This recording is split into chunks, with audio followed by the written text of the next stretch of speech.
With your help, we can continue to fight for freedom, reach new audiences, and bring important information to the public free of charge. This is not possible without your generosity. Join our quest for the truth and our freedom and donate today, telling it as it is.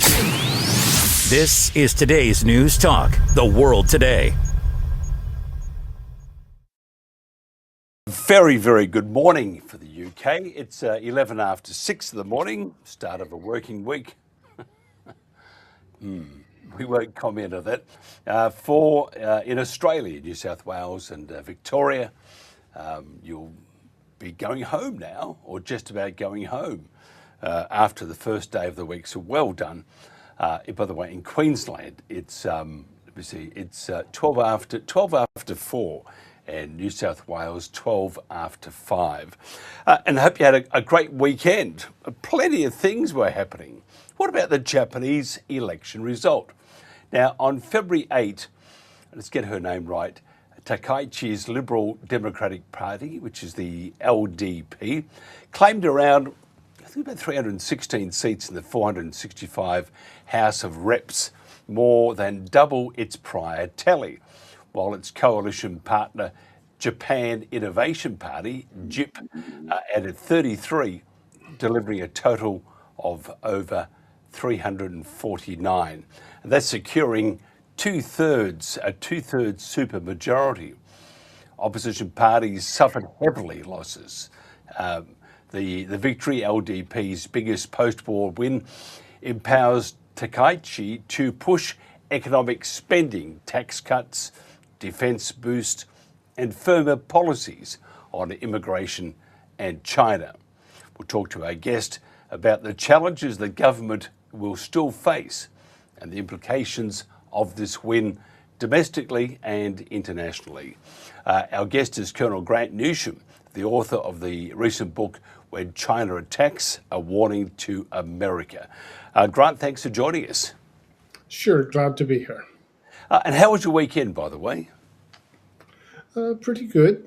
To me, every day is like a weekend, so I don't really distinguish between You're living in paradise. between the rest of them. Yeah, You're living in paradise. that's right. Aloha. Can you just tell me your thoughts on the Japanese election, please? It was a sort of a resounding victory for Takaichi. I think she was expecting that if she got, say, 233 or so, that's a majority, that'd be really good. She was hoping to get more, but 316 on her own. So that's just her party got 316. They needed 310 to be able to override anything the upper house does. And they've got that extra 33 from their coalition partner. This is pretty good, particularly if you remember not all that long ago, all the experts in Japan and out were saying that the Liberal Democratic Party, that's Takaichi's party, was dead. Well, they got that wrong, and they came back with a vengeance. So I'm not sure they wouldn't have done as well if it wasn't her running. I think they'd have done better with another, or they would have done pretty well or okay with another candidate. But she really appeals to a huge chunk of the voting public in Japan. It's a breath of fresh air. She's a very different kind of politician. So now we see what happens. She has to deliver on domestic politics, make life better for the average Japanese. And she's one of the first, actually, Japanese prime ministers I can think of the last 19 that I've seen, who actually thought that was important to actually make life easier and better for regular people. She's also got to get, of course, national security and defense in order. And it's worth remembering in the glow of this success that she still faces a lot of enemies inside Japan and outside, and also within her own party. So it isn't all going to be all that easy for her, and she's going to need some help, particularly from the United States. Can you tell me a little about Prime Minister Takaichi and how she became so elevated in this highly conservative party? Well, she overcame some men who really didn't like her, but she's persistent, and she was close. She was considered close to former Prime Minister Abe, and he was a power in his own right. But once he was killed, she was pretty much out there on her own. But she's been able to sort of bring together sort of a group of loyal supporters, and some of them very important. One of them, a politician named Taro Aso. Uh, but that wasn't, his support was helpful, but it wasn't it. It's really her personality and, to say, her persistence. And she's got enough support. They were able to overcome some pretty fierce opposition, committed to making sure that she never became president. One thing that distinguishes her from many others in Japan is her ability to say what she thinks, to coherently articulate policies and how it's going to affect people, how it's going to affect the country. She talks about what the country needs done. And it's a platform and really of sort of just doing some pretty commonsensical things, one of which, of course, is to bring Japan back from that never never land that it was in for 60, 70 years of faux pacifism, where they pretended Japan faced no threats, Japan was a peaceful country, didn't really need a military, etc. But she speaks very clearly. She's got a bright personality, very serious, and she does her homework.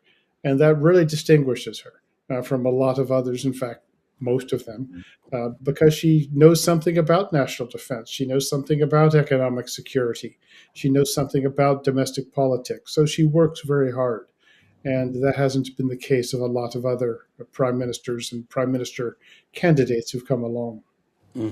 What does the two-thirds majority allow her government to do that wasn't available before? Well, it allows her to implement the policies that she wants, that she thinks are important. She doesn't have to compromise so much with a coalition partner.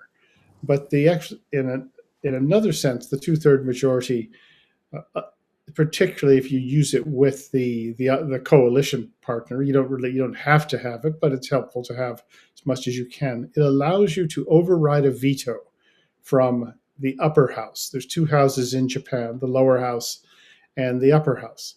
And the upper house, where she does not have a majority, it can potentially be stymied. But with this two-thirds majority, the upper house can say what it likes, and Takaichi's party can override that. So that's what really gives you an advantage. And also there's serious talk of revising the Constitution. To do that, you have got to have a two-thirds majority in addition to a popular referendum. Her main campaign promises establishing a national intelligence agency and enacting anti-espionage and foreign agents registration laws to enhance intelligence and to counter foreign interference. Can you tell us about these objectives? Well, once again, it's dragging back Japan sort of out of this pretend world it lived in. It's a place where the intelligence law, counterintelligence laws, espionage laws are incredibly weak. And as a result, the Chinese and others, particularly the Russians and the North Koreans, have had really a free run of the place for an awfully long time. And they've been very successful, actually, at subverting a lot of the political class, oddly enough. But that's obviously their main target, an attractive target, and they've done well. But the law that would allow Japan to establish an intelligence agency, that once again is another bit of common sense. Now you ask, well, doesn't Japan have something where you collect intelligence and you analyze it and you inform the government so it can make decent policy? Well, the short answer is no. It has this hodgepodge of groups within the different cabinet or the different parts of government, which sort of on their own in an ad hoc way collect information, but there's no centralized approach to gathering or assessing or making policy based on that information. So that's all she's doing. It isn't a return to Japan of the 1930s. It's really a return to the sort of a Japan with common sense.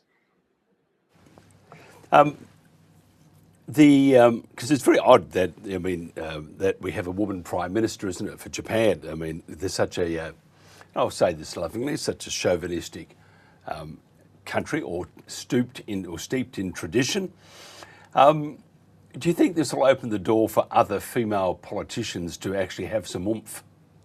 Well, if they're competent, there's been other female politicians and some who've been announced as definitely going to be the next prime minister, or the first prime minister, if there ever is a woman.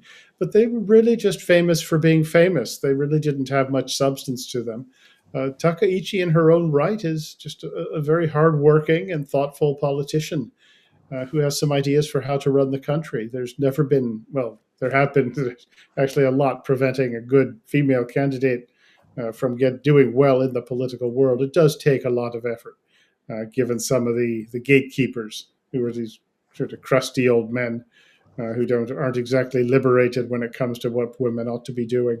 But you will find that at a local level, that female candidates can get an awful lot of support. So there's nothing inherent in the culture, but at the top level of the political class, it's not all that hasn't been all that easy. But if she succeeds, then the door is wide open for, let's say, capable female candidates. But the way the political world works, I'm not even sure being capable will be a requirement. But for now, she's one who definitely has earned this position. What are the government plans in defence, and does this require, if they want to expand defence, does it require a change in the Constitution? It doesn't require a change in the Constitution. If you read the actual language of the Constitution, it's pretty clear that Japan shouldn't have something that looks like a military. But the plain language of the Constitution has been reinterpreted many, many times, almost from as soon as it was written. So, if you've got to have a lawyer who's even remotely competent, you're going to be able to get the interpretation that you want. And Japan has been willing to do that whenever it needs to do something that it has to do. So the benefit from changing the Constitution, there's a couple things. One of them is that you avoid sort of the people who are going to complain. And you can thus, you just don't have to deal with that sort of harassment and that's almost debilitating criticism. It just makes it a little bit easier in that regard. But one of the main benefits of changing it that doesn't get the attention is these people want to just formally recognize the existence of the Japan Self-Defense Force as a lawful military, because it operates depending on how you interpret it, really in a gray area, or even it's illegally. It's, if you read the text, you can make an argument it's prohibited. And that has had a huge effect on the morale of the Japan Self-Defense Force, not to mention the pretty terrible terms of service that they've had to deal with, the lack of respect. So change the Constitution, recognize the Japanese military, and that's going to make a contribution to Japan's national defense. So that's part of what's being discussed when it comes to constitutional revision. And there is a sense, it's pretty widespread in a lot of Japan, and even with young people, that the Constitution was imposed by others. It was written by other people, which it kind of was, but it was also approved by the Japanese. So that does rankle with parts of the Japanese public, the idea that this isn't fully Japan's constitution, and they should have one that's exactly what they want. So this could become an issue, and I think she is going to try and change the constitution. She suggested as much, and we'll see how easy or how hard that is. We'll find out very shortly. What about the main challenges with the economy at the moment, and what about her priorities? Well, she's going to try to do a few things at once, both obviously domestic and sort of international or foreign affairs. But the one thing she does have to do is she's got to make life better for the regular Japanese. And one thing about Japan is that people are very heavily taxed. Think of a place where taxes are high and then make it a lot higher than that. And they very often don't even know what it is they're being taxed for. And as a result, they don't have a whole lot of money left. And salaries in Japan are very low. So she has got to do something that is seen as sort of significantly lowering the tax burden on regular Japanese. And at the same time, somehow she's got to get salaries to increase, wages to increase. And she's also got to address the people who don't have sort of these lifetime jobs. And that's actually, most Japanese do not have lifetime employment. and there's an awful lot who are what you'd call part-time workers. They live a very precarious existence. She has got to ensure that some of Japan's bounty, and it is a rich country, actually benefits those people. Nobody to date has done that. And that is a requirement. If she doesn't do it, she is going to open herself up to an awful lot of criticism, and all the support she has, could see it dwindle pretty quickly. So she's also, of course, got to continue with Japan's efforts to improve its defense, and she's got to figure out a way to deal with China. She's done a pretty good job so far, which pretty much is based on, don't back down and stand up for yourself. You can get a long way with that, and she will continue the solid relationship that Japan has had with the United States for a long time. Was this a good result for America? It was very good. America's had Japanese administrations with whom they get along, and that's most of them. But this is one where Takaichi understands, and Abe did as well, but Takaichi really understands how essential the relationship with Japan is, politically, economically, and militarily. Without a solid alliance with the United States, Japan would really be hard-pressed to defend its interests in Asia. And she understands that, and she'll do what's necessary to ensure that the two countries get along. I think she does. I think the relationship with Mr. Trump is natural. The Japanese will always flatter whoever the American president is, but I think it's a sort of a genuine respect there. And the Japanese are becoming a more useful ally. The better their military can operate, but by itself, but also with us, well, the more useful it is, and the more balanced the relationship comes. Another thing you'll notice in the way Japan has responded to President Trump and the administration, say, doing things like raising tariffs, they haven't, whinged, and said, "Oh, why us? What are you doing?" Instead, they said, "Okay, what's going on here? What do we have to do?" And they've actually been able to handle it and come to a pretty good conclusion with the Americans that has not threatened or roiled the relationship the way other countries have done, because they sort of were a little too thin-skinned. So she's got to a very good start when it comes to the U.S.-Japan relationship. You really can't overstate how essential that is for Japan, the United States, and the rest of Asia. Zelensky has welcomed Takaichi's election. Is Japan part of the coalition of the willing, and what support does Japan, or do you think she will give to Ukraine?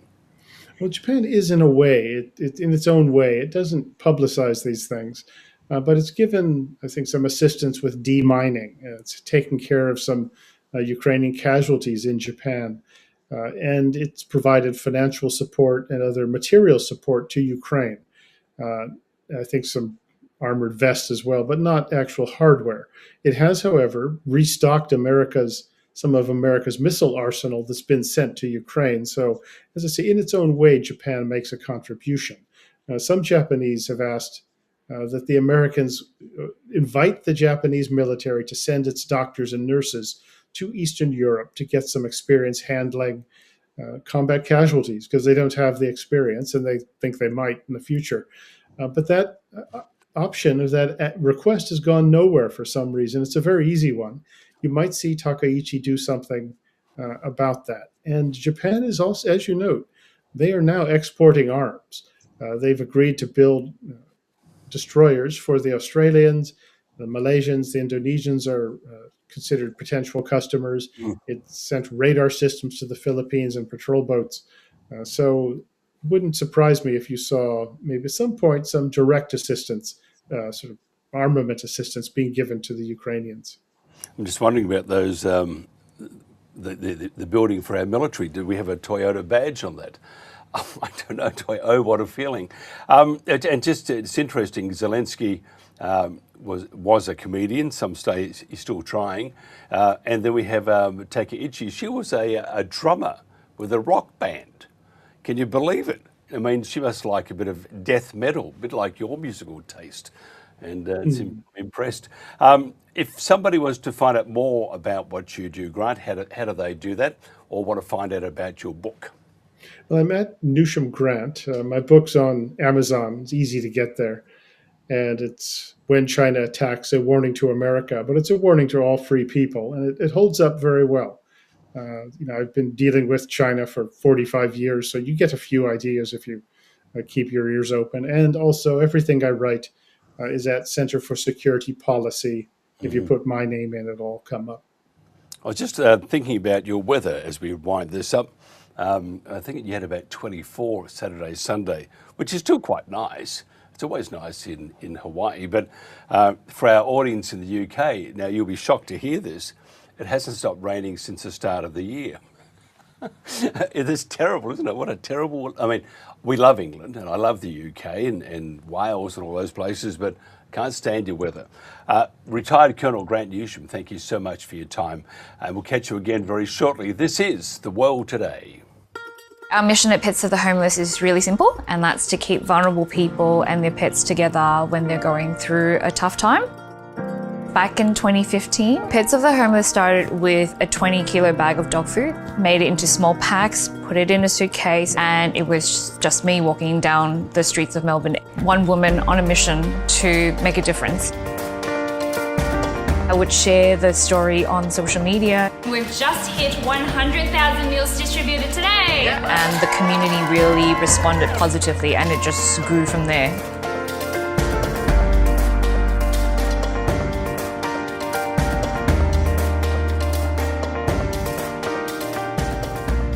My name is Kent, and this is Hippo. She's everything to me. She's such a good girl. I got her at a time when I wasn't very stable. I'd come out of prison, I was homeless, but as soon as I got her, I just realised, oh my God, I can't let this dog go. And she's just my best friend.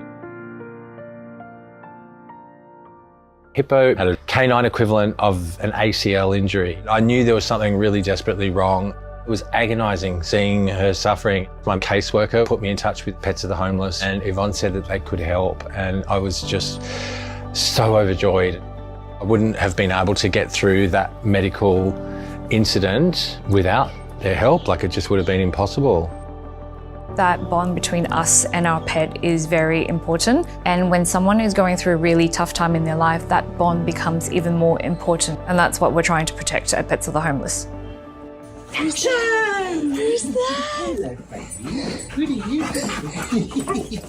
My favourite quote is, I always wondered why somebody doesn't do something about that.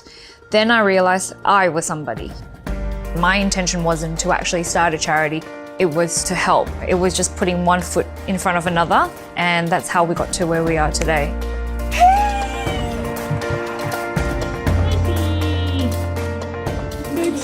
We're now in a warehouse. We have about 150 volunteers. We provide on average about 60 to 70,000 meals every single month. We have a network of about 73 community partner organisations that we work with. We've also taken in hundreds of pets into our foster care program, and we've just reached 2.5 million meals distributed. In the time that I've been volunteering with Pets of the Homeless, I've seen the community grow, numbers of volunteers, pet food packing, got a brand new van, and we can reach more community pantries and reach more people. The community, whether it's the volunteers who are packing the food, who are foster caring, they've got so much love to give. I think Pets of the Homeless gives people hope.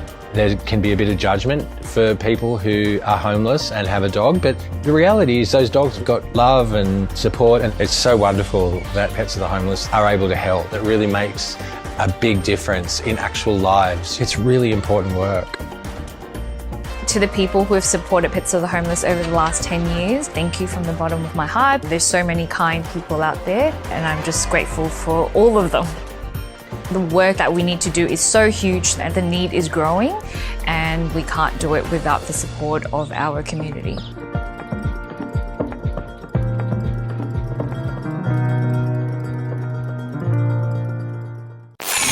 We're today's news talk, The World Today. And welcome back to The World Today. By the way, I think that's a great cause, isn't it? The pets, looking after the pets of the homeless. Think about it. Imagine having a roof over your head all your life and then ending up on the street with a shopping trolley full of your own belongings, a tent, if you can afford one, and your pet who keeps you partially sane. So I think that's a fantastic thing, and we will keep playing those things just because it's so important to look after our fellow human beings, and we don't do enough.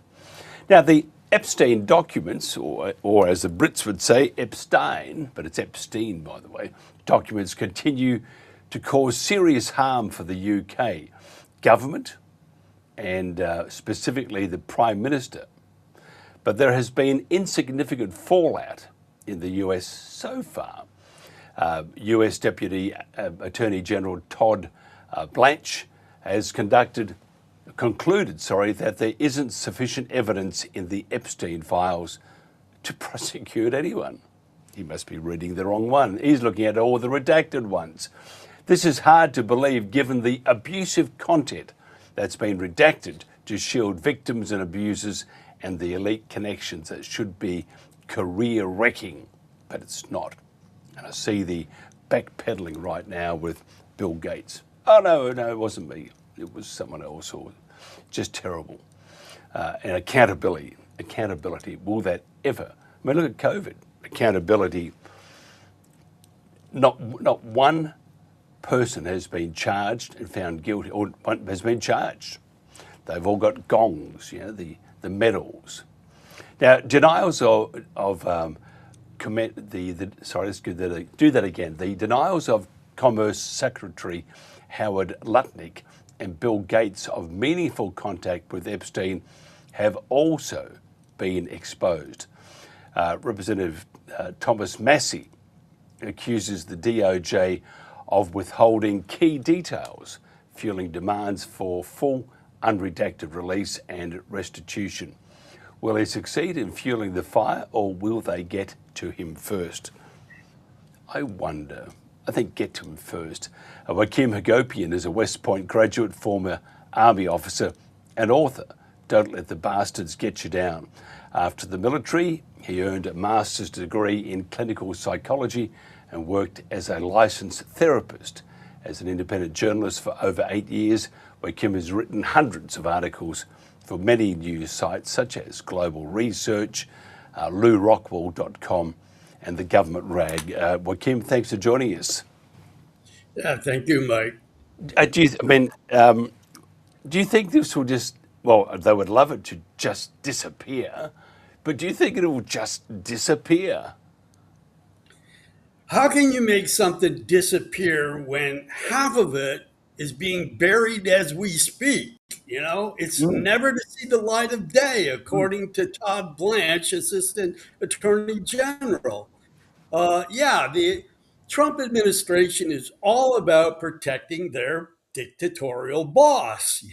That's their whole agenda. It has nothing to do with American rule of law, U.S. Constitution. It's called obstruction of justice, where they conceal the incriminating evidence about their boss, President Trump, being a pedophile that ran with Epstein for at least 15 years and did all the dastardly misdeeds that Epstein did. They were partners together in this crime syndicate. And that's what it is. The bigger picture here is that what we think of as our government, no, it's all one big crime syndicate. It's all about not the rule of law whatsoever. It's a two-tiered injustice system. I always add injustice system because that's what it is. There's one law where we are basically going to jail if we violate certain laws and rules. Whereas if you're up high enough in this power pyramid, no matter what you do, you're immune for life. And that's what they're going for. It's like pretending, just like they came out last July, all three of these three stooges, Bondi, Bongino, and Cash Patel, all coming out, along with Todd Blanche, all coming out basically saying, as of last July, no, there aren't any Epstein files. It was all for nothing. Really, it's just Ghislaine Maxwell and the dead one, Epstein. That's it. They didn't they didn't supply any girls or young people to anyone.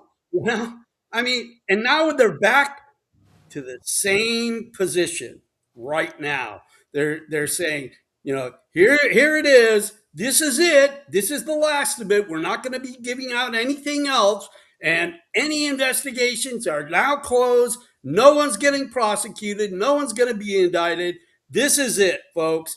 Meanwhile, 3 million files remain.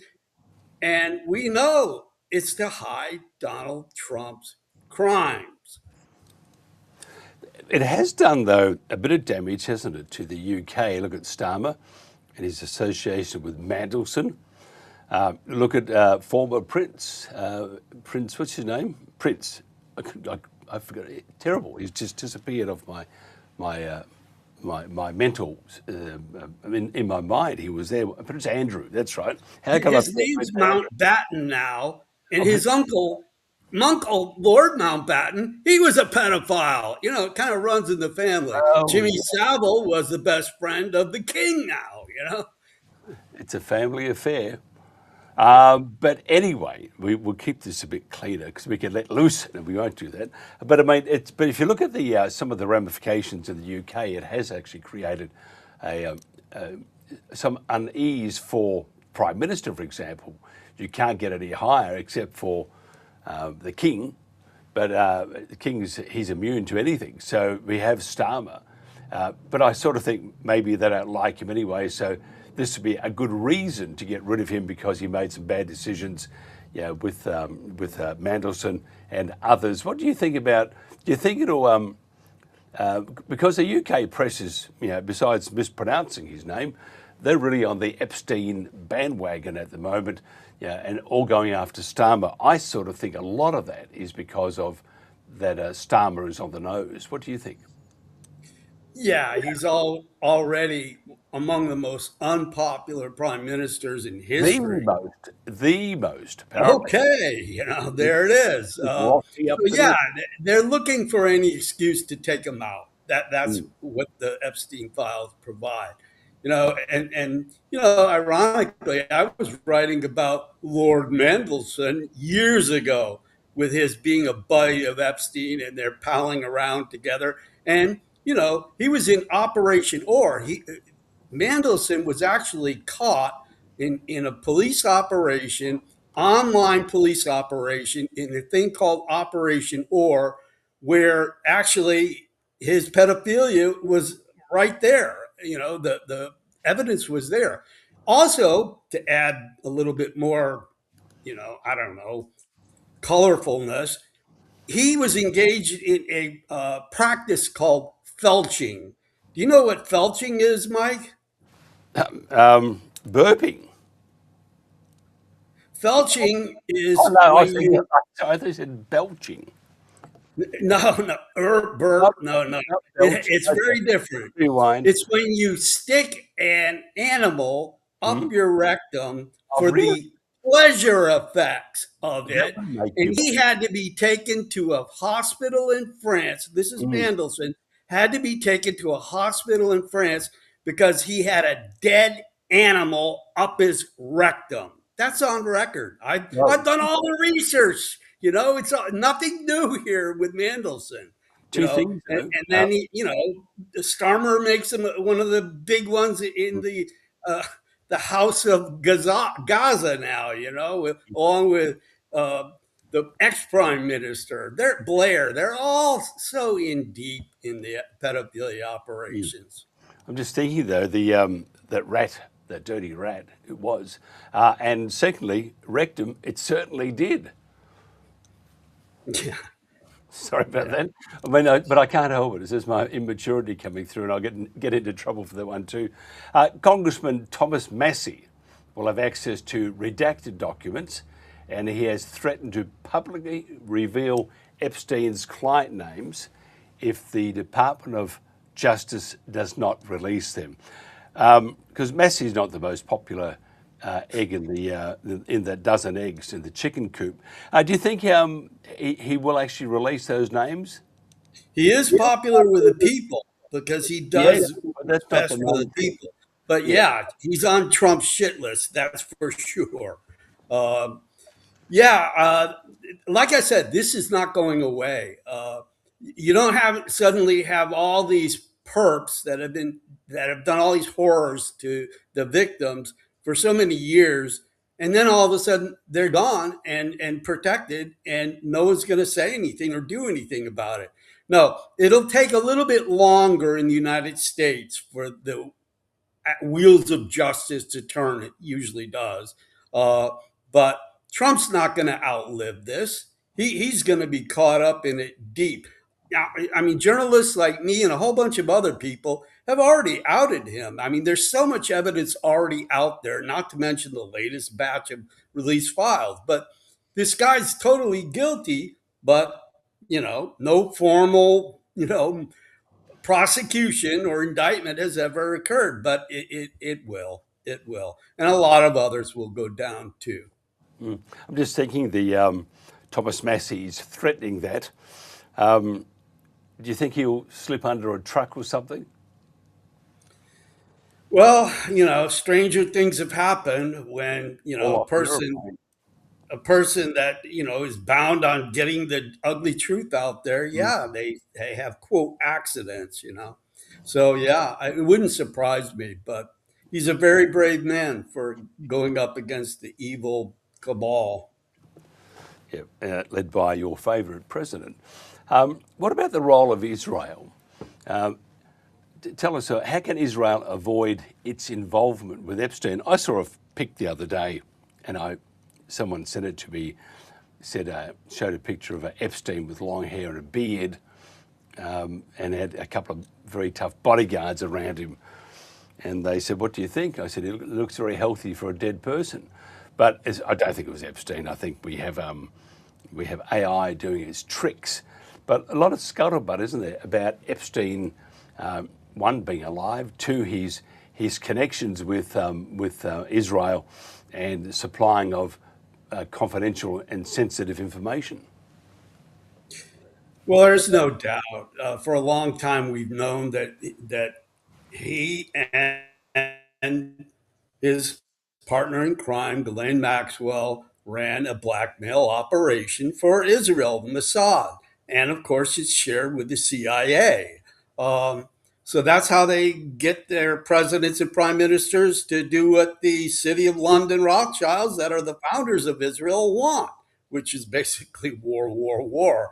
Uh, I wrote a piece about a week ago, I guess, basically saying that, Trump had planned on having World War III against Iran happen first so that no one would be able to even pay any attention to the Epstein file. But that didn't quite work out because they found that Iran was ready for a war against America and Israel and probably would have wiped out Israel off the face of the earth had that war gone through. So they had to backpedal and rethink and not attack Iran.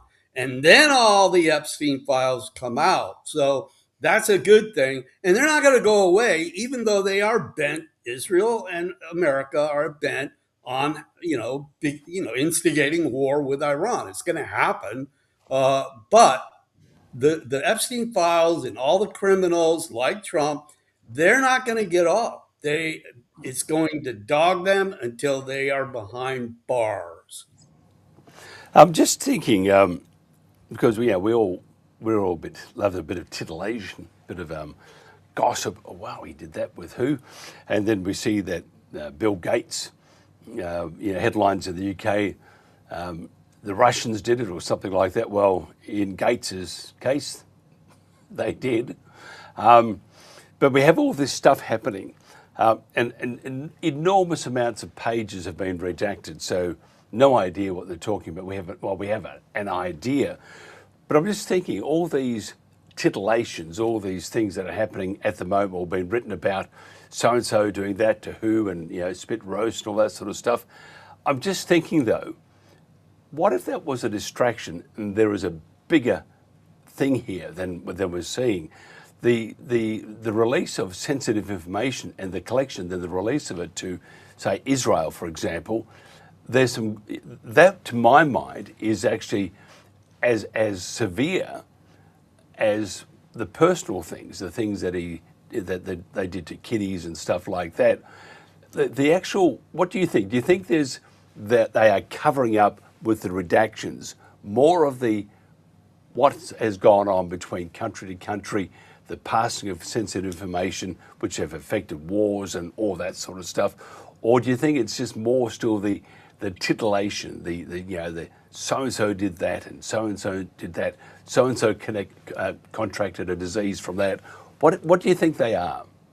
I think, it's human nature to go for the titillation, the soap opera aspect of it. It's a wag the dog misdirection to great effect, because when you get over 3 million files suddenly made public, and the detail, you get lost in the detail. But I'll tell you the bigger picture. I always go for the big picture of who's really benefiting and who's really in power. And the big picture is, look at what happened after Epstein was, disgraced by being a convicted, felon for offending children through rape. Look what happened after that. After he was convicted and jailed on a sweetheart deal, but he was convicted as a known pedophile. And yet, all the elites of the world from every domain, we got scientists, we got the media, we got the government politicians, we got the entertainers, on and on and on and on and on we go. And all the elites converged on him, knowing he was disgraced, but they continued associating with him right up until his death. What does that tell you? It tells you we live in a world that is satanic, death cult world. That's the world of the elites that run everything. It doesn't matter that he was doing this to children, not when it comes to the elites that embrace that. And that's that's the takeaway here. That's the big takeaway we all should be focusing on. The elites that embraced this guy, ran to him, were associated with him right up to his death. That is the exposure here. That we live in a world of elites that run everything, where pedophilia is just part of their daily routine. That's the big picture. It's very interesting, isn't it? I mean, we're talking about probably the ugliest of the ugliest, of sins on children. And I'll go a step further. I don't see a whole lot from legacy media. I see a bunch of mutterings from independent media, and I see a lot of those still, not a whole lot. Why the ambivalence? Why play down the pedophilia that's that there's 3 million pages of besides the espionage or passing on secrets from country to country. There's the personal side, the human side, and these are kids that have been absolutely bastardized by the elite. It's very much. Do you think society with the elite now is very much like Caligula's party or last dinner or whatever? Yeah, it's Nero playing the violin as Rome burns, and Caligula, and all the rest of it. It shows the infested rot, the infested moral rot of the controllers of this world, and that's the big picture here, as I said, and so that cannot be taken away, no matter what wag the dog misdirection they put out there in front of people next. It's not going to take away the fact that we live in a satanic cult death world that is bent on depopulation of humans in favor of AI and robotics. That's where they're going very quickly. Why have they come up with all these green energy, you know, zero carbon laws? Well, it's to basically terraform the earth into a silicon base for AI and robotics, not humans. Carbon is a necessary building block for the life on this earth, every life form. So it's all a scam basically to basically depopulate and have us forget or not even have humans around to remember the fact that the elites do this to children. And they've been doing it forever. And if you want to take a peek, just look at my 5 books that I wrote on it. I basically expose all the and the thing is, because they control law enforcement and the judicial system, they squelch every investigation, every single one. I did all the scandals of Britain and America, Canada, Australia, Europe. I did all of the sex scandals, and the same thing goes down. Why? Because the judicial system, the injustice system, never protects the the basically the defense of the victims. That's never on the side of the law. Always on the side of the law is the power structure. That's what's protected. Yeah, it's pretty ugly, isn't it? I think okay. Here's something for you. Looking at history, and doesn't have to be that long ago, but looking at history, do you think this will ever change? Do you think this perverted, this elite, this disgusting way of treating humans, and the cover-ups, and it just goes on? Can you ever see it stopping? Can you ever see the good guys winning? And be honest. I mean, if it's all nice. Unfortunately, the power structure attracts the psychopaths that do these horrible things.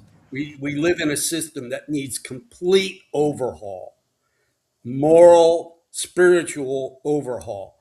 It's going to be up to the population still alive on Earth to transform it. There are, in my world that I can see, there are no white hats to come and save us. If you sit back passively waiting for that, you're going to go down very soon. So it's up to the mobilized population, armed with the truth and empowered by truth and justice, to demand change and make it happen. And, it's already happening here and there around the world, the aftermath of all these revelations. And it will happen in America too. But it's a globalized effort on the part of the good humans on the earth to step up and demand change. That's the only way it's going to really transform. So let's hope and pray God, helps us to do that. Do you think we've got enough in us to demand change, accountability?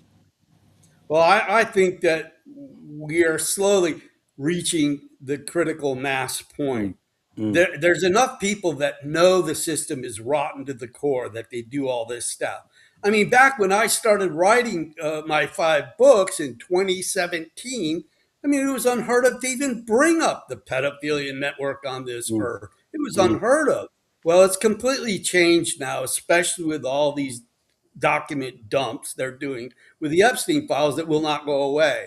So, yeah, we're reaching critical mass, and it's up to the people of this world to make sure change happens. Well, Kim, always a pleasure. If somebody wants to find out more about you, how do they do that?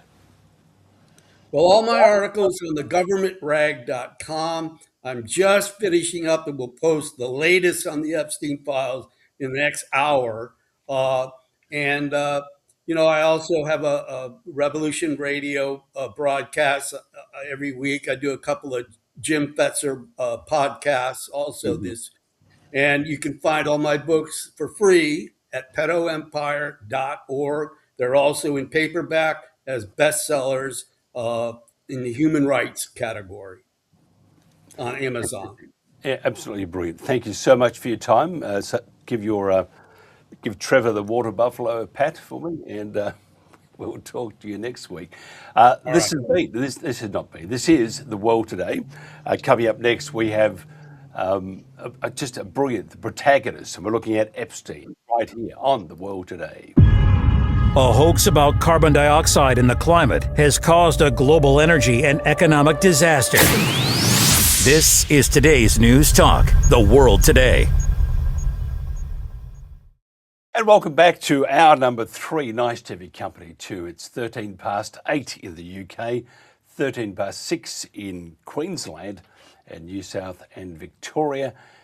It's 13 past 7. Now we talk today about the fallout from the Epstein files on the UK government and how UK politics will be affected.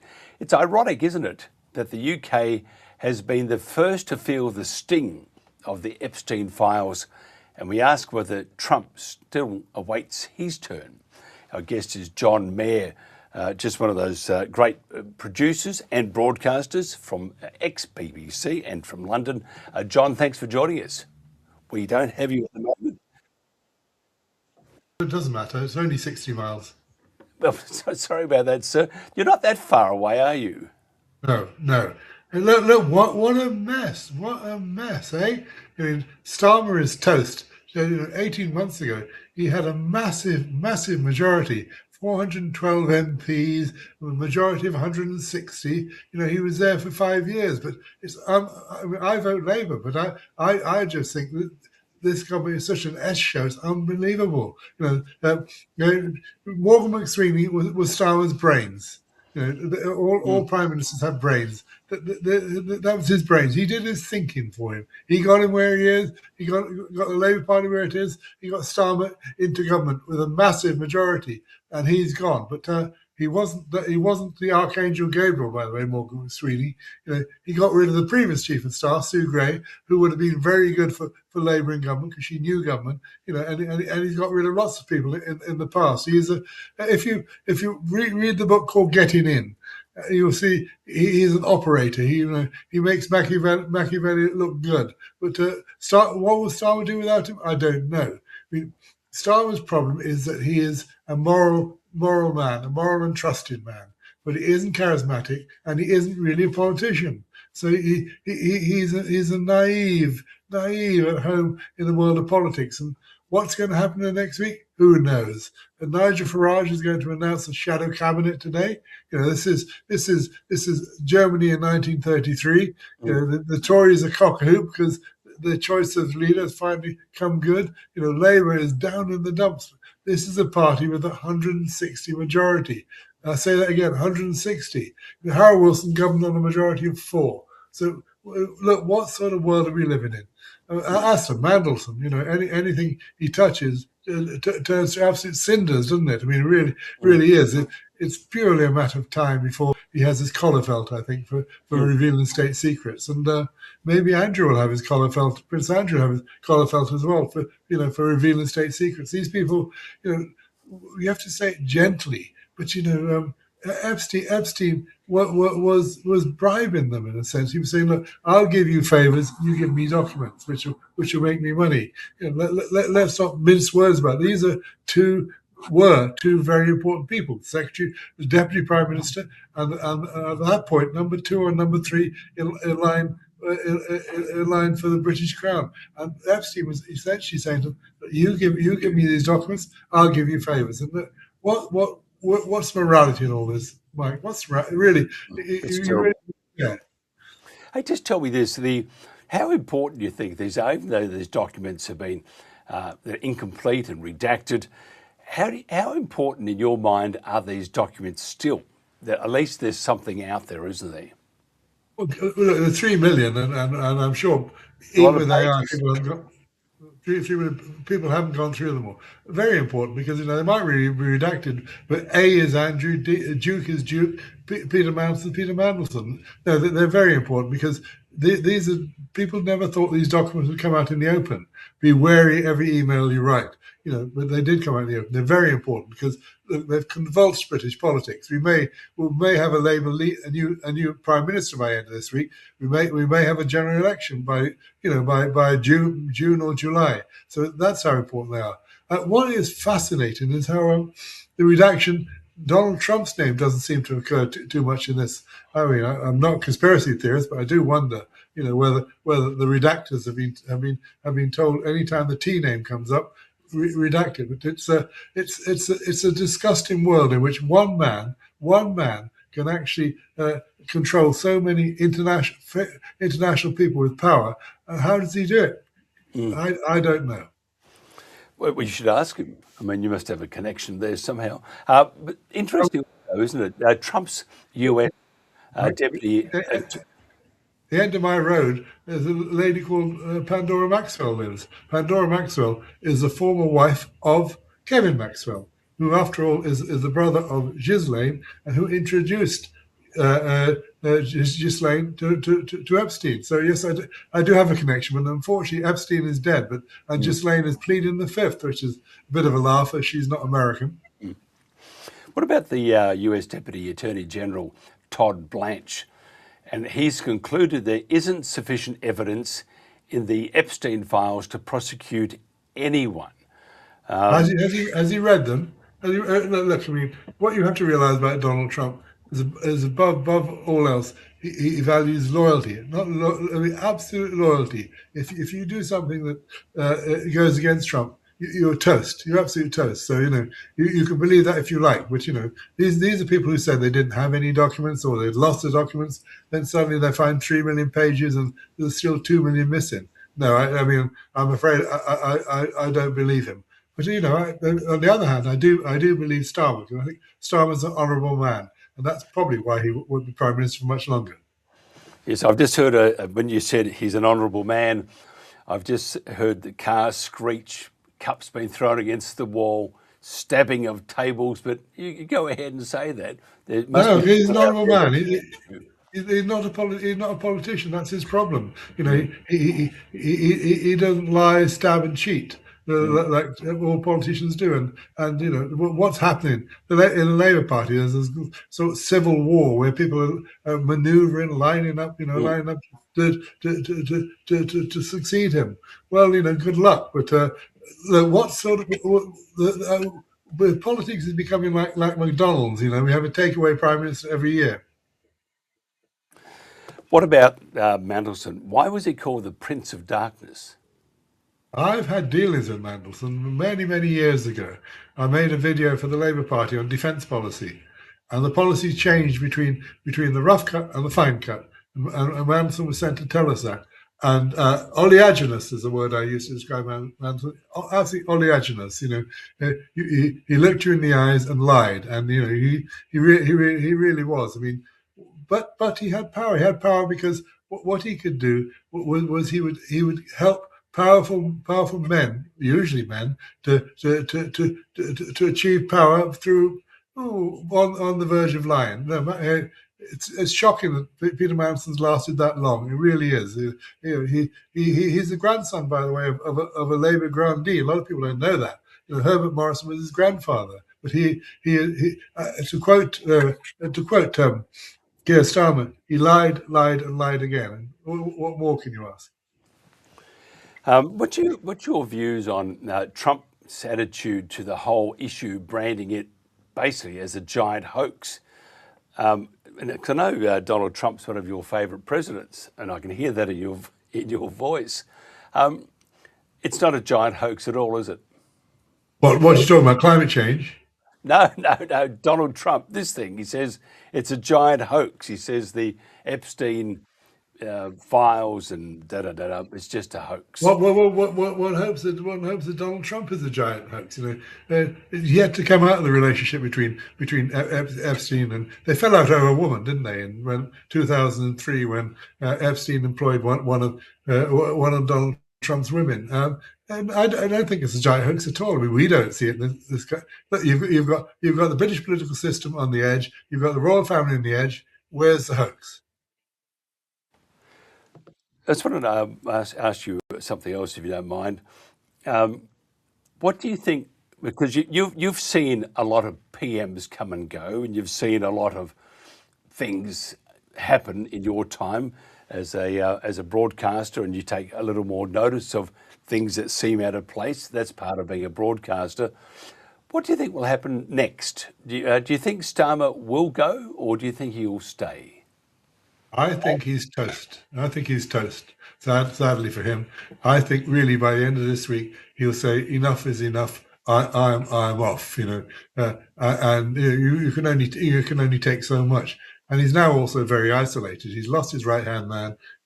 He's talking to Labour MPs tonight, and there are 412 of them. At least 200 of them had their job because of Starmer. But what politicians like more than anything else is power.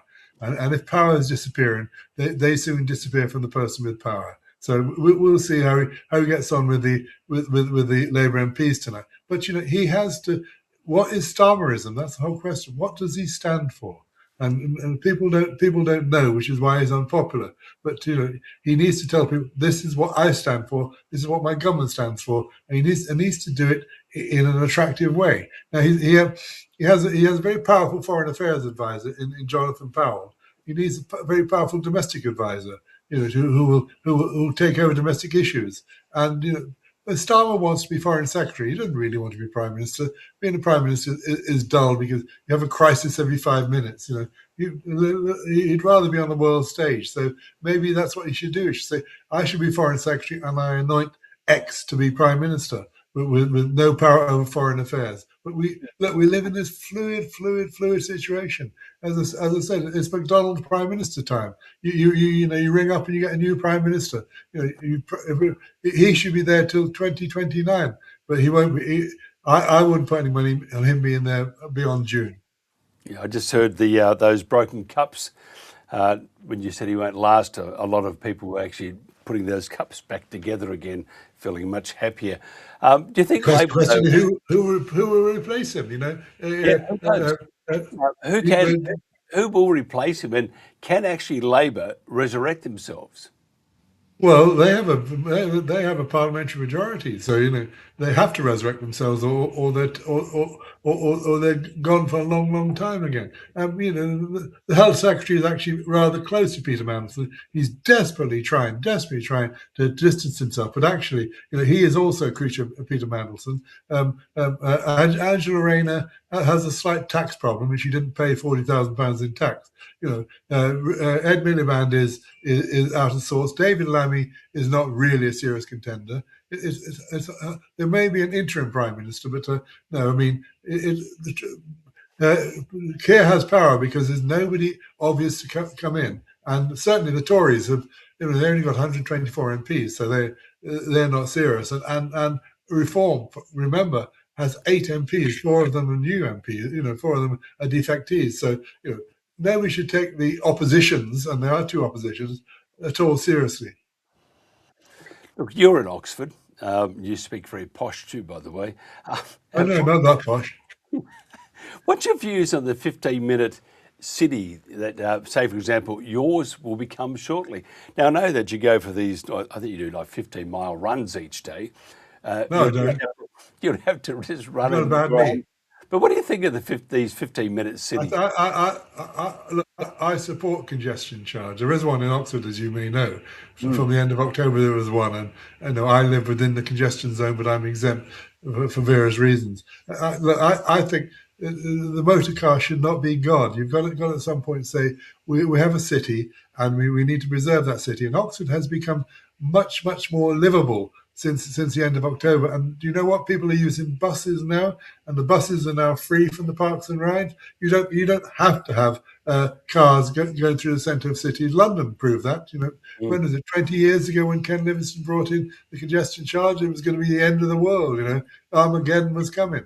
Well, it hasn't actually. And what's happened is people have been sensible and said, do I need to go through the city? Can I go around, or do I actually need to get into my car? No, I mean, let's address the balance between living and the cars, and the car should not be the winner. You can't just throw metal onto the roads and expect nothing to suffer.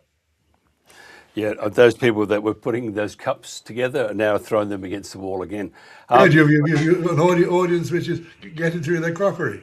Well, their cutlery is looking. The crockery, is looking very much like a jigsaw puzzle. It's your fault. That's life in the modern world.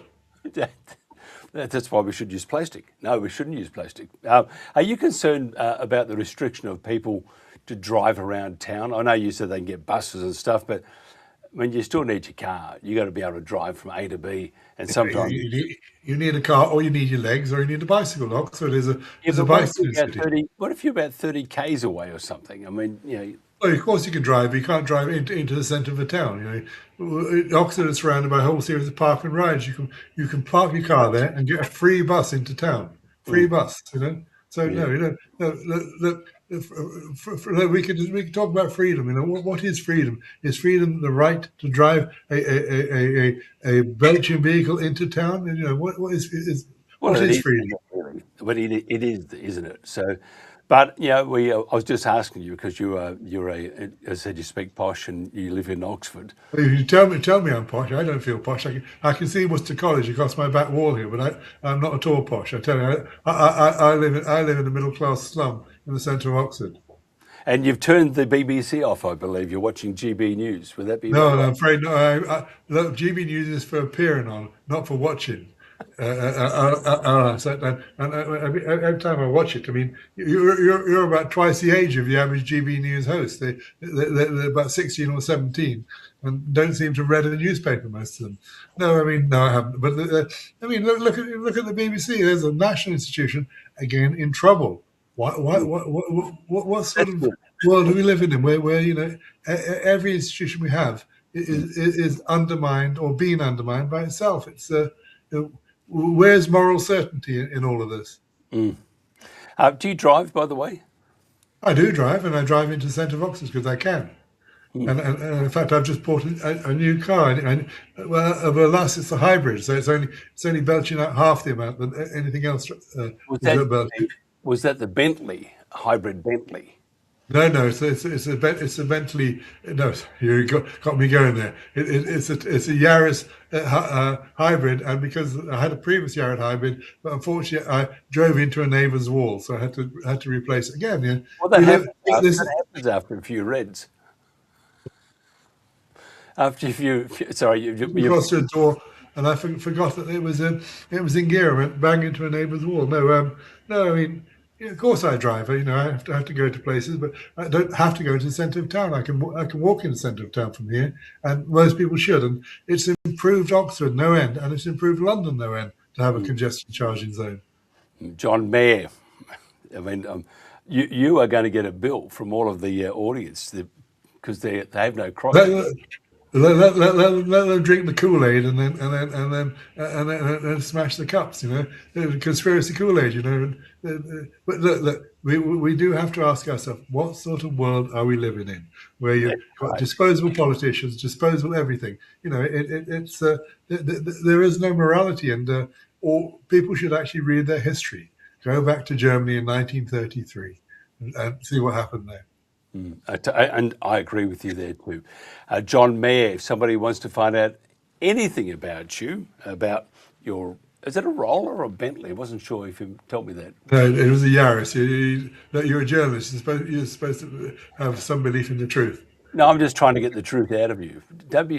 I don't know how to spell Bentley, so there. But it's a Toyota. It's a Toyota Yaris. It's a Japanese car.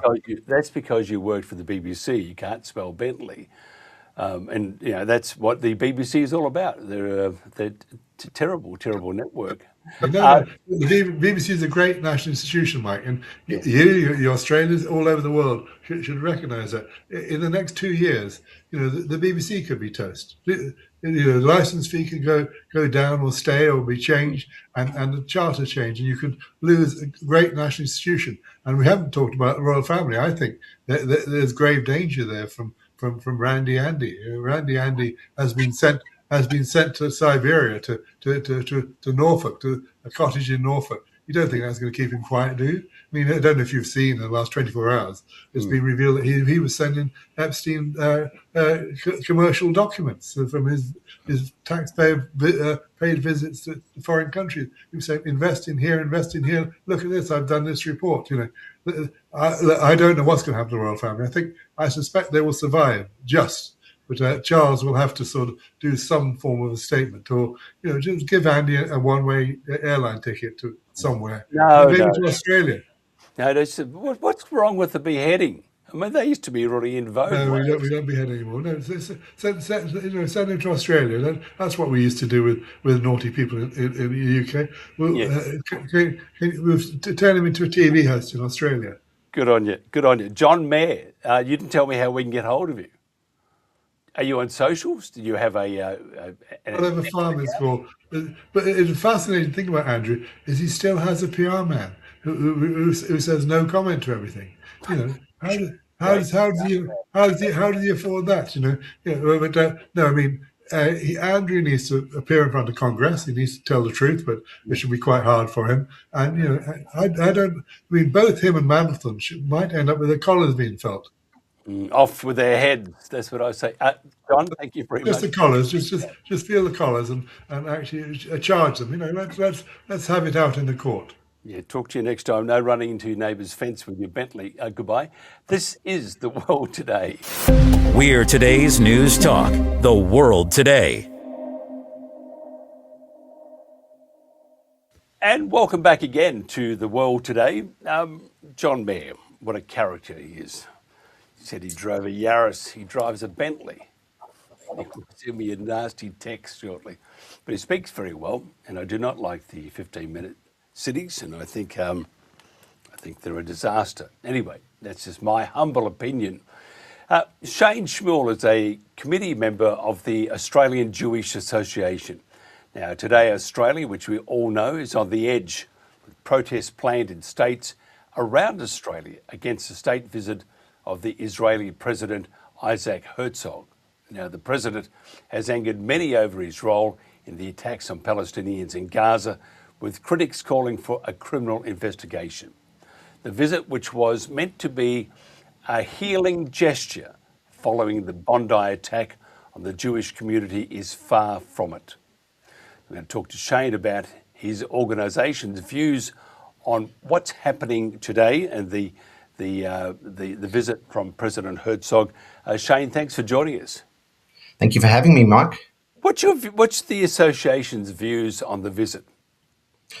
Well, as most Jews in Australia feel, this is actually a solidarity mission by the head of state, by the President of Israel, which is essentially like our Governor General here, coming to meet with the Jewish community and share the condolences of the state of Israel and just help with the grieving process that many Jews are going through around Australia. Just, you know, it's the Bondi attack was the culmination of 2 and a bit years of inaction by the Albanese government, enabling these protests and the rhetoric on our street, the hate speech and so forth, which ultimately led to the Bondi terrorist attack on the first night of Hanukkah in December 2025. Tell me, do you think this should have been a private visit? Well, to be honest, it probably would have been a private visit had the pro-Palestinians made such an issue of it and called for his visit to be cancelled and for protests to occur. What about the rallies today? I think they're all over Australia. Yeah. What's your views on that? And what's the association's views on those? Well, it's just typical of what we've seen on our streets since October 8th, 2023, literally the day after the worst atrocities in Israel. And I mean, our view is just like what most Jews in Australia would feel, and probably most Australians would feel, that it's actually quite insensitive, and it just really goes back to the narrative, which, I mean, I left the Melbourne CBD an hour earlier to avoid it, but I've seen pictures which should fall under the new hate laws, but with signs that Israel is an anti-Semitism factory and execute war criminals. And I've just read that Grace Tame has led globalize the Intifada chants in Sydney. So, it'd be interesting to see if Tony Burke actually applies those laws and under his new expanded powers. But to be honest, I think it's actually these protests are actually quite repulsive. I think these people should be ashamed of the rhetoric that they've actually followed and allowed and enabled on our streets You've seen these big you've seen these anti-Ayatollah and anti-IRGC rallies in Iran, where over 30 people have been killed in most horrific of ways. And where are the protests? Why aren't these people protesting against other Islamic atrocities in countries like Congo or Nigeria? We've seen none of it. So, when you start applying rhetoric against one people, it's clearly there's clearly a there's clearly a propaganda campaign, and it amounts down to anti-Semitism. Because if you start applying the same rules against everyone else, you should be out there protesting, against other issues, but they're not. And I mean, it just goes back to the ideology of these people in this country as well. I mean, we had Australia Day just barely 2 weeks ago, and were these people waving Australian flags and celebrating? No, they weren't. So I find these protests quite repulsive. President Herzog has called the rise of anti-Semitism a global emergency. Do you agree? Oh, totally. Totally. I mean, many of us heard the stories from our parents or grandparents about what they experienced in the 1930s in the start of the Nazi rule over Europe, and many of the stories are actually, quite similar, and it's actually quite revolting, to be honest. What we're seeing from universities to workplaces to people being doxxed to people being attacked, it's just. Where are we going? These new laws were applied 2 weeks ago, and instead of hearing that people have started to be arrested and then deported or charged under these crimes, we're not hearing anything to that effect. In fact, there have been a few visas by well-known speakers that were due to arrive in Australia. Their visas have been cancelled by Tony Burke since in the last 2 weeks. So. Where are we going with these laws? What is happening in this country? If you ask me, this invitation by the Governor-General and the Prime Minister seems to be more of a box-ticking exercise so that Albanese can turn around and say, oh, we've done something. We've invited the head of state of Israel. Even last week when he was asked whether or not he would arrest President Herzog on his arrival, and he couldn't answer the question. So this kind of questions and rhetoric, when all Israel was doing was defending its border and fighting to get back its hostages, is attacked as though, under the terms like genocide and whatnot, because they know these are trigger words for Jewish people, and there seems to be no action here to stop any of that. How do we fix it? Because I could go on, by the way. I could tell you what the IDF has said, and they've quoted the figure of 70,000 killed, and many of those innocents, and it is not excusing by any stretch of anyone's imagination, but innocent people should not be killed. So, we have that, but let's just, because everybody can go on forever, and it's just got to stop. How do we fix it? It does have to stop, but just on that, there's 2 points there. The first thing I'd like to say, included in those numbers, you've got many Hamas fighters. You've got people that die of natural deaths anyway over that period. Sure, there were some innocents that were killed, but unfortunately, that is the effect of war. At the end of the day, do not start wars and then cry about it later. No one wanted this war. Israel gave Hamas 3 weeks before they even entered Gaza to hand back the hostages. No one wanted this war, but these Islamists who believe that martyrdom is the highest honor, this is what we're dealing with. And unfortunately, Israel has made several concessions in the past. The last big peace offering was by Ehud Barak, a left-leaning Israeli prime minister. But it goes back to the Hamas charter, the Palestinians charter, that they will not negotiate with Israel. They want a one-state solution, as the chant goes, from the river to the sea, pushing every last Israeli into the sea. So how do we fix this? it needs something new. And while Penny Wong was always talking about a two-state solution and we must get back to the negotiating table, it's been tried and tried and it's never worked. Penny Wong, be innovative. At least we have President Trump now that is trying something new. It may or may not be conventional, but what other option do we have? We have to try something different. We need to innovate. Otherwise, we will never reach a point in time where there is at least, I wouldn't say peace, but at least there's quiet in the region. I just want to get your thoughts, if you don't mind, Shane, on David Crisafulli, Premier of Queensland, and his terms such as from the river to the sea. They're now under sweeping new hate laws, speech reforms, and so that he's going to bring these in, and he describes this as a direct response to Bondi. Can we? I mean, and I understand that there's an extent of this is that the politicians want to make it better, and just forget about the rest of the world. Australians should not live under, whether you're Christian, Jewish, Muslim, Hindu, whatever. And so what is happening at the moment to the Jewish community is very un-Australian. Yep. And it stinks. But how you really can't use lawfare to create a better environment, can you? There has to be another way. And I understand that with David Crisafulli, I mean, he seems to be okay. He doesn't seem to be a great one, but he seems to be okay. You can't use lawfare to stop an emotion.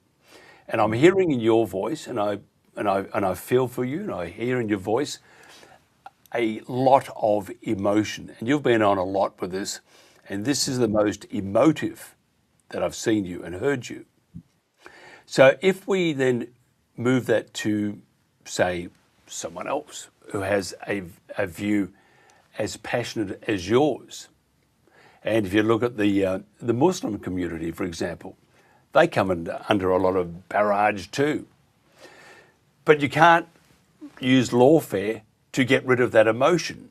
What you do is probably create even more emotion because government is standing on people's feet, whether you're Jewish or Muslim or whatever.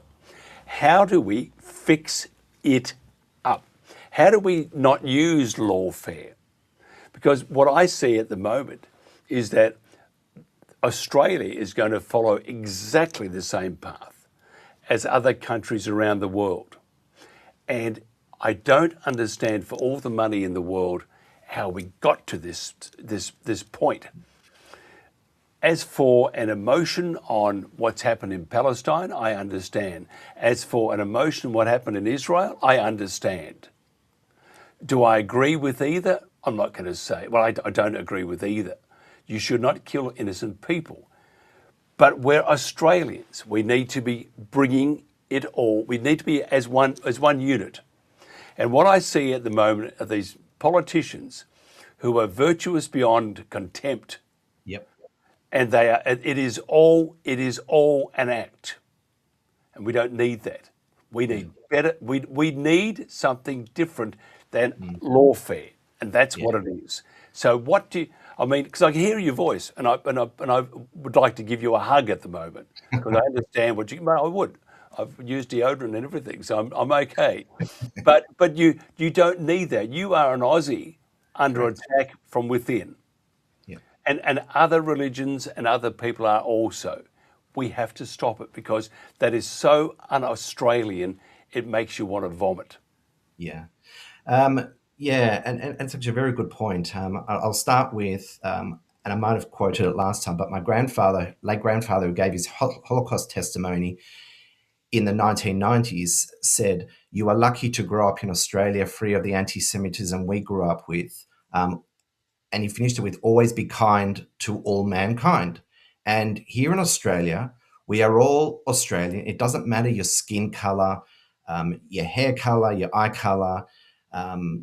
your sexuality, and so forth. It doesn't matter. We're all Australian, and we all come here for whatever reason, but generally for a better life from where we might have come from. It's the land of opportunity, and we need to get back to it.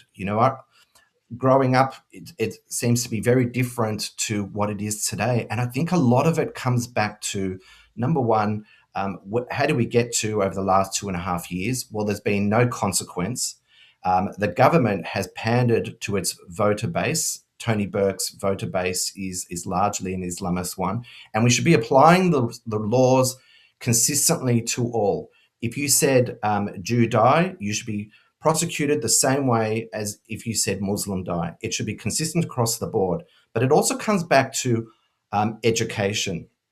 We see so much of this critical race theory ideology in schools today, where young kids are forced to apologize for what might have happened 200 years ago. Whether you support the arrival of the British or not, we are Australian, and young children should not be made to apologize for what happened back then. Just like I would not force a German or anyone else to apologize for what happened during the Second World War. They're not responsible for it. Just like Australian children are not responsible for what happened 200 years ago. And we need to get back to education on what history was, learn the lessons of history to make the future a better one, rather than dwelling only on the past and being forced to apologize. And it's causing that division. And while that continues, we're going to continue to see more and more of this hate on our streets. Like if you would have told me 3 years ago what chance we'd be seeing outside Flinders Street Station in Melbourne tonight, I would have thought you were joking. But this absolute venomous hatred, it's like it's got to stop. And until we unfortunately get rid of this Labor government, we're not going to see any improvement. I agree. I think the and the media too. I have to say that both sides, whether it's independent media or whether it's legacy media, you have to wonder their intentions. Actually, you don't have to wonder their intentions. You just turn them on, and you can see their intentions. And I think because journalists are taught that they need to use their emotions as part of the story and their knowledge and emotions. No, you don't. Journalists need just to report the story, not incite a riot or ill feeling. And whether it's legacy or a lot of independent media, they do that. They create this, almost incite this hatred or this disdain for whichever, for example, if there's Jews, Muslims, whatever. That's what they do, and it's not going to fix us. So if we get rid of the Labor government, we look at, when you're in Victoria, here's something for you, knock, knock. Yeah, who's there? The Liberal No. Party. The Liberal Party who? They're very ineffective. Yes. And so therefore you're stuck with Labor until you get better politicians. But they're no better. They're no better than the Labor Party. The Labor Party is no worse than the Conservatives. We have to get back to morals. We've got to get back to being that you're an Aussie, beauty, and I'm an Aussie, beauty. We may have a difference, talk it out, have a beer. Yep. But we don't, do we? We get this emotion going. And do you think that's a failing of Australian society? I think it has, but I also, if you go back to the 1990s, when Qatar started pouring money into American campuses and probably campuses here, they've started to push this ideology, which is actually working quite well because it is splitting up society compared to the way it was 30, 40 years ago. Even 10 years ago, didn't bother me who my friends voted for, but I think today it just seems to be, so polarizing. But we need a proper opposition. That's the problem today, and that's why we're seeing such a surge in popularity for the One Nation Party, because they are standing up for something, and you can see that they will stand for their values regardless of the issues. Yeah, I don't know what we're going to do. Truly, I've got no idea. and I keep Jen keeps telling me that I talk about it too much, but I grew up in a very multicultural area.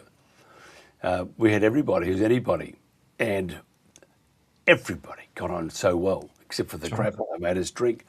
Well, actually, we nicked the grandpa. We should have never drunk after that again because it was terrible stuff. And then in Melbourne, around Caulfield and Elstonwick, my wife used to work. You probably know of Sanro and those places, and magnificent Australians. And then a lot of the makers were from Turkey. They're Muslim, and they would make this. Everybody got on well with each other. Everyone's trying to make a buck. There's none of that. And now it's lordy lord. I mean, I've no idea how it would work these days, but if you had the hatred or the emotion on one side, such as the Muslims or those that follow Islam, then on the other side you got the Jewish community. Don't forget they got the Catholics in there too, and the Christians and stuff. We're not exempt. I mean, we have to fix it. We have to fix it. Otherwise, we're going to follow the path of the UK and Europe, and we do not want to be Europe. No, and we need leaders who have the courage to make the tough decisions. If you come here and in your sermons you are preaching hatred, as we've it's well known. The imam in Western Sydney, Wissam Haddad, who preached find a Yehudi and kill him. Now, if that's what we're seeing, we need to remove that. That is not Australian. It comes back to your question earlier. That is not Australian. It's something none of us would condone, even within our own communities. So why are we tolerating that for a few votes? At the end of the day, the government's sole responsibility to its people is to keep it safe and secure. And if you've got sermons like that, I don't care who it's from, they should be removed from Australia because they're not here to live out our Australian values of mateship. I recall, and I'll just wrap it up in a sec, that because I was a Catholic, I was terrified. I used to think the nuns were terrorists. Anyway, and they probably were. But I used to, my neighbours would say to me, Catholic dogs sitting on logs eating big green frogs. And we'd go, okay, and then go and play cricket. And we're told even by our nuns that if we had Protestant friends, oh, you're doomed. But we did. No one worried about it. I mean, we had Italians, we had Turks, and we had people from the Middle East, other parts of the Middle East, and we had everybody. We even had some Americans, and we put up with them. So no, I think we have to, as Australia has to, rely less on politicians, rely more on what's inside you. Because if we don't, we're going to become another Europe. Shane, if somebody education, doesn't it?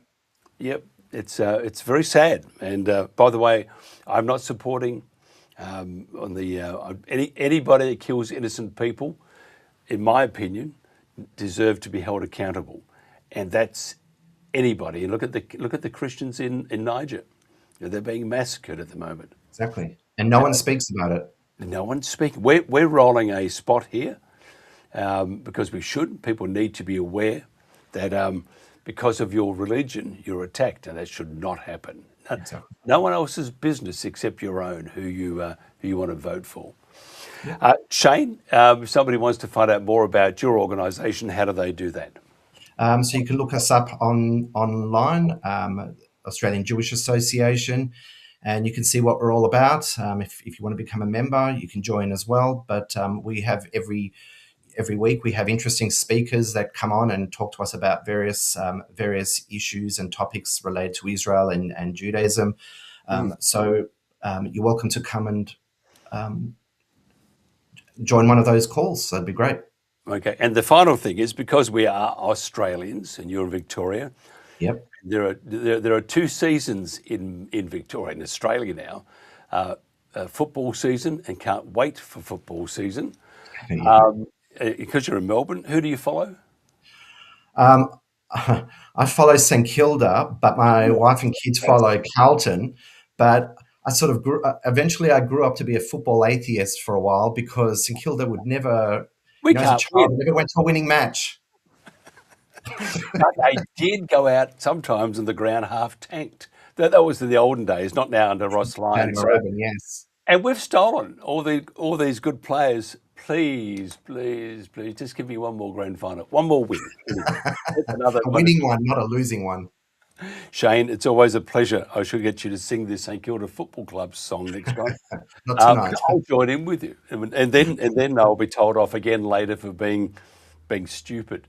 Shane, We have to be, always, don't we?